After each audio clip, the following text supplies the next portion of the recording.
In today's video, I'm going to be going over the brand new Modern Warfare Zombies mode that released with Modern Warfare 3. This video will be purposely made as fast as possible so you can have a basic understanding of how the mode will work. First thing is first, it is going to be pretty difficult. Playing solo is an option that you can turn off or on inside of the main menu before you load in, but I do not really recommend for you to do that, as you can actually load in with random players, and with this, it doesn't really change anything. Also, on top of this, I do also recommend having good communication with your teammates. Proximity chat is a thing, but also we do have a Discord server linked down in the description with our Modern Warfare Zombies channel open where you can find players to team up, help each other out, and complete objectives. Now also, something to mention, this mode is only you against these zombies. So there are going to be a bunch of players all around the place that you can stumble upon, and they can't do anything to you and you can't really do anything to them. The really neat thing with this is you can actually revive those people and even team up with them to create huge teams of up to 6 players. And on top of all of that, you can even exfil with these players. It's a really nice experience of just kind of creating a little group of people that can hang out together.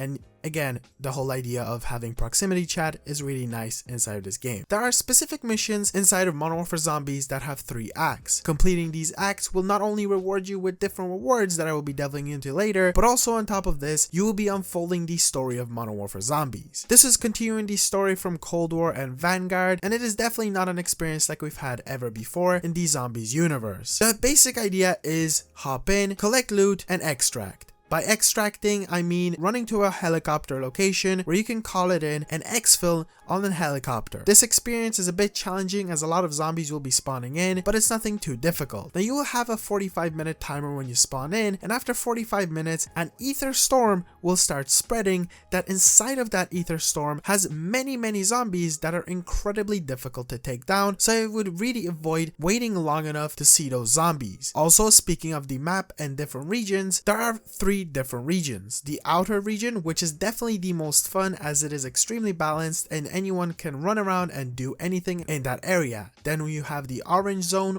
aka tier 2, where the zombies are way more difficult and you will have a really tough time to take them down. Then you have tier 3, which is where the extremity really picks up. Zombies go insane, and on top of all of that, taking them down is way more difficult. This is where the Pack-a-Punch machine steps in. There are 3 different Pack-a-Punch machines, or well, there's multiple of them, but they do all have different abilities. The outside area has one Pack-a-Punch machine that allows you to Pack-a-Punch to level 1, then tier 2 allows you to Pack-a-Punch to level 2, which will increase your weapon's damage even more, and lastly inside of the middle you will have the last one that will allow you to Pack-a-Punch your weapon to the last tier 3, which will make your weapon the most powerful, but also not really, as your weapons also will have rarity. You do have the option of spawning in with an insured weapon. This insured weapon is your personal customization, but if you do end up dying with this weapon, unfortunately it will be put away to a 1-hour timer. You also do have contraband weapons, which are weapons that you can extract with or exfil if you have them on your player. These weapons can be obtained from AI enemies, which are also all around the place. By this I mean mercenaries with weapons, so do definitely try to stay away from them because they will give you a really difficult and tough time. Also, you can get weapons from mystery boxes, searching chests, and wall buys that when you extract with these weapons, you will get them back to your stash. You can choose to equip these weapons when you decide to hop into Modern Warfare Zombies at your own pace, so depending on what you want to do,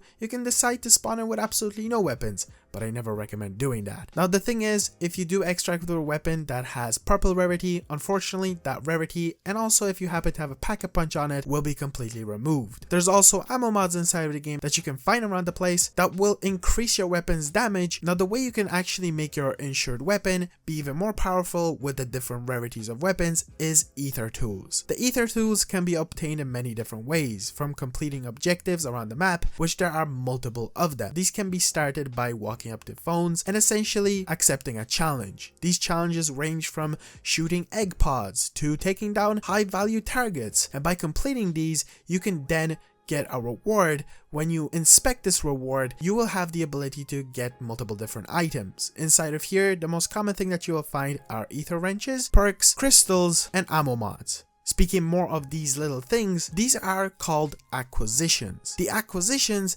are things that you can take back to the lobby and equip later in the match at any time. The best way to describe this is, if you've ever played DMZ, these are essentially keys or key cards, something that you get to extract with, keep on your player, and then whenever you choose to hop back in, you can equip into your bag and essentially use them whenever. They're a really good thing to farm, but your stash of acquisitions can only go up to 10. But it gets even better, because sometimes by completing missions and by pure luck, depending on where you are, you can find schematics which let you craft those acquisitions. And the thing with the crafting is you do not need any equipment. Once you unlock a schematic or exfil with that schematic, it is permanently forever going to be on you, and the only issue with the crafting is there's going to be a timer. So once you craft an item, it can be put away to a timer. For example, I have Napalm Burst Ammo Mod schematic. When I craft the Napalm Burst, it gets put away to a 3-hour timer until I can get it back. Other crazy things that you can get are things like ray guns and Wunderwaffe, which are the wonder weapons inside of the game. By crafting these wonder weapons, you will have to wait up to 48 hours until you can recraft them, which kind of removes the whole idea of being too overpowered. Speaking of wonder weapons, there are 3 different wonder weapons inside the game that you can find inside of the mystery box: the ray gun, the Wunderwaffe, and the brand new Scorcher,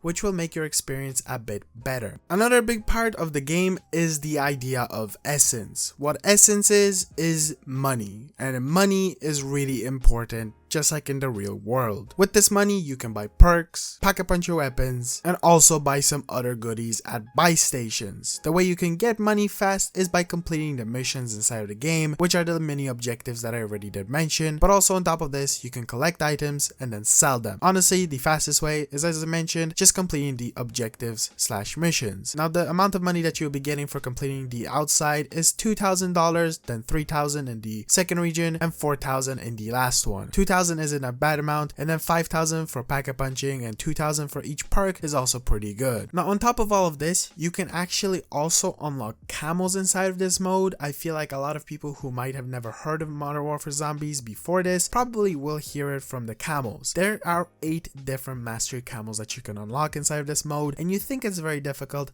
but surprisingly it isn't. The best way to do this is by using your insured weapon slots, and also a little helpful tip: if you've ever wondered how to level up your weapons really fast, you can actually do it by continuously calling in the exfil chopper and not escaping with it. By doing these, the zombie spawn rates will get insane, and also a combination of the field upgrades, which are also an addition inside of this and are a huge thing that will help you out a lot, like the energy mine, will speed up that process. Now that's going to be it for the video. I just wanted to go over some of the things that I feel like would be of use to you, someone who has probably never played DMZ or might have never even known that this mode was going to come out. It's definitely really fun and also very challenging, so I do again emphasize, I don't really recommend playing this solo. If you're a person like me who just likes to play solo and refuses to play with other people, well then I guess that's completely understandable. The basic idea of it overall is it's an extraction based mode. You hop in, collect loot, you can sell the loot, or you can escape with the loot, and it's a rinse and repeat process of collecting better equipment. There is no player versus player, it's just player versus zombie, so have fun, hop in, collect that loot, and see if you enjoy the mode. Thank you so much for watching. I hope you guys enjoyed. Be sure to subscribe, be sure to drop a like in the video, and I'll see you guys in the next one. Peace out.